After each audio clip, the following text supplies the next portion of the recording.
60 seconds. That was all the time they gave me before the metallic snap of bolt cutters tearing through chain link echoed through the morning fog just past dawn, humid Dallas air clinging to my skin, the world still half asleep except for the 3 men on my property line. They were built like the kind of folks you'd hire when you want to send a message muscle-wrapped in official vests pretending to be code enforcers. But they weren't running this show. That honor belonged to Victoria Sterling, the self-appointed queen of the Pines Homeowners Council, a woman whose idea of community could freeze the sun out of July, and who'd already fined me $500 just because my rooster dared to greet the sunrise. 44 months, give or take a few gray hairs. She made it her mission to grind me down fabricated complaints, anonymous animal control tips, mysterious midnight inspections. Short of actually torching my house, Victoria tried every trick in the HOA playbook to make me sell out, hoping I'd crack under the pressure and walk away from the land I'd staked my future on. But as her squad crunched up my gravel drive, I watched from behind the curtain, heart pounding not from fear, but from the thrill of a hunter knowing the trap's finally set. She'd been plotting to destroy me, sure. But what she didn't know was, I'd been quietly weaving a net, turning every trespass, every petty threat into the rope she was about to hang herself with. In about 2 minutes, Victoria was going to learn the hard way some old country boys know folks with badges, power, and a real allergy to corruption. Name's Elias Vance. A few months back, I figured retirement would mean quiet mornings and maybe the occasional fishing trip. After 30 years of stringing high-voltage lines for contractors who'd sell their own grandma for an extra penny, I'd finally bought a slice of heaven, 3 acres in the Whispering Pines community, every penny I'd ever made poured into that dirt. It wasn't just any land either. The previous owner, Arthur Pendleton, had been raising heritage poultry here since the 80s. The man shook my hand and promised land use covenants made this place bulletproof, protected by history and the law. I believed him, felt as solid as the porch oak. The first month felt like living in a Norman Rockwell painting sunrise through the pines, the smell of hay, Spartacus, the rooster belting his glory to the world, me tending heirloom tomatoes in a greenhouse that actually smelled like life. But paradise attracts snakes, and mine showed up wearing a $1,000 white blazer and a frown sharp enough to slice a fence post. Victoria Sterling. She'd just bought the coldest, biggest McMansion on the block and decided my earthy farm was an insult to her property portfolio. Introduced herself at 7 a.m. I hadn't even had coffee. Platinum blonde hair pulled tight, holding a leather binder like a weapon. She told me in a smile that could sour milk the neighborhood was evolving and my farm, my rooster, my life was an aesthetic pollutant. We need a mutually beneficial solution, she said, which is HOA, speak for quit or war. Here's the thing about folks like Victoria. They want the illusion of country living, not the actual grit of it. They want to see horses on postcards, not manure in the yard. They want silence, not a rooster crowing at sunrise. And within weeks, the pain parade began. First a $200 noise violation for morning birdsong, then animal control knocking on my gate looking for hazards and finding nothing but clean coos and a confused old man. Next came code enforcers sniffing around for some imaginary commercial violation. Victoria's magnum opus was a community meeting, packed the room with neighbors bribed by Eleanor Bishop's famous pies only to hit them with a PowerPoint called Strategic Value Enhancements. She actually projected an aerial map of my place, circled barns and greenhouses in blood red, calling them priority elimination targets. She claimed bulldozing my farm would bump property values by 12%. Sweet Eleanor tried to defend me, said the farm was the soul of Whispering Pines. Victoria just sneered, "Sentimentality doesn't pay the mortgage." That night, walking home under the Texas stars, I decided I was done playing defense. I'd spent 30 years navigating blueprints and municipal red tape. If Victoria wanted a legal brawl, I'd show her what a working man can do when he's backed into a corner. Next Saturday, Spartacus started shrieking bloody murder at dawn. 3 strangers in neon vests were trespassing, surveying my land, while Victoria watched from her climate-controlled Lexus, too chicken to step out. I let them go, played dumb, but memorized every law they broke. Monday, I marched down to the county registrar's office, $40 bought me every deed plat and covenant filed since Whispering Pines was founded.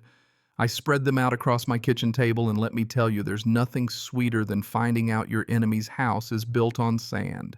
Victoria's McMansion had a sprinkler system buried 3 feet into public land and a backyard pergola without a single approved permit. She was as guilty as anyone she'd ever threatened. Instead of getting mad, I got official. Spent $800 on a certified surveyor to map every inch of her illegal encroachments.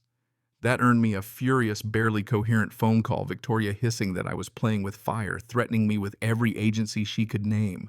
I just sipped my bourbon, listened to the thunder, and reminded her illegal builds attract a lot of unwanted attention. She struck back Tuesday morning, a sandist order taped to my door, threatening $500 daily fines for unauthorized agricultural expansion. She even photoshopped circles around 30-year-old structures, swearing they were new. But the gut punch came when Eleanor called, her voice shaking, saying Victoria was spreading lies, telling young families my chickens carried deadly diseases, painting me as a menace to kids and property values. She got 12 signatures, enough to call an emergency board tribunal, a kangaroo court, to erase my farm before I could even hire a lawyer. Instead of panicking, I went back to the courthouse, dug deeper, and hit oil. Victoria's estate had an illegal septic system and enough unpermitted additions to rack up $8,000 in fines.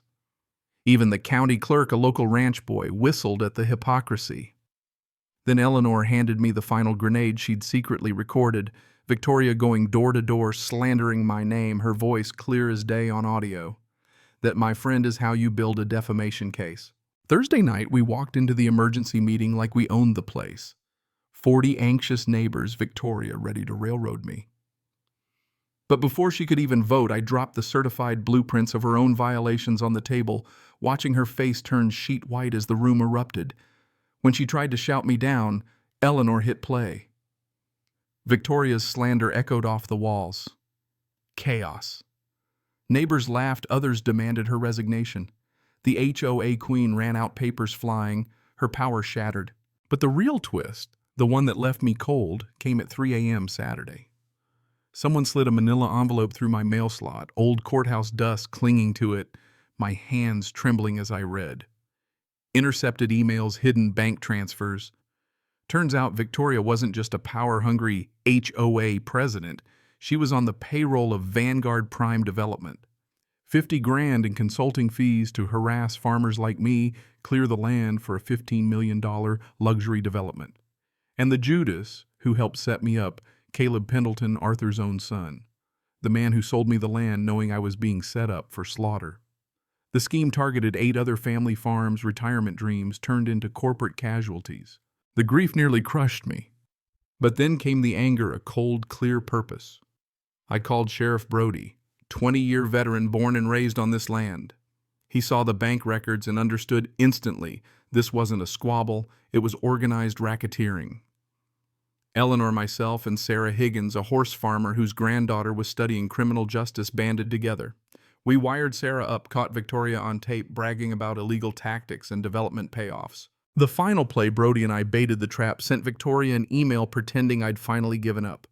I was ready to sell. She pounced, scheduled a secret meeting for Thursday, never knowing she'd be walking into a hornet's nest. Victoria, though, wasn't done playing dirty. The night before the meeting, I came home to find my greenhouse trashed and Spartacus, plus 2 hens gasping for breath. Someone had poisoned them.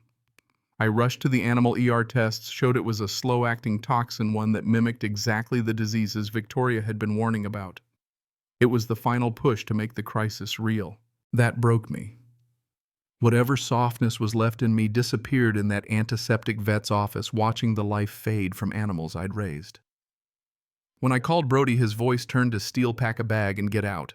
The FBI's involved now. Saturday morning, local high school auditorium, over 200 neighbors packed inside, tension so thick you could taste it.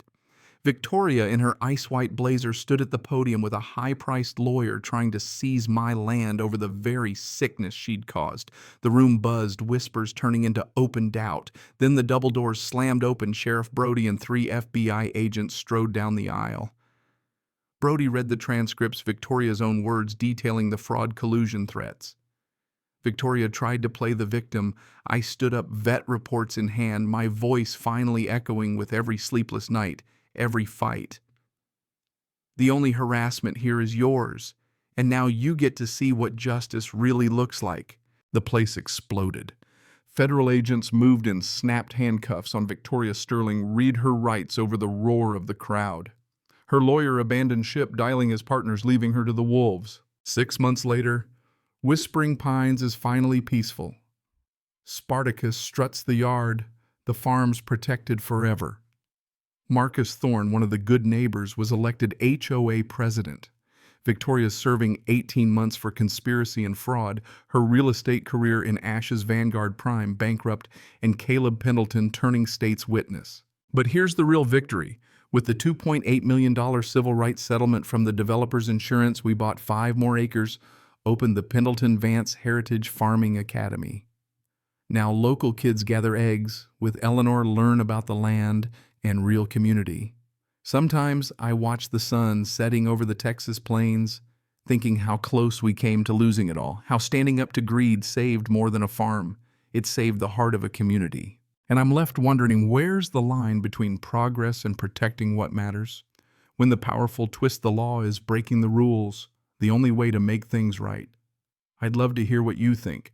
Drop your thoughts below. Have you seen justice like this? Or the opposite? Share your story, your view, because out here, that's how we keep each other honest.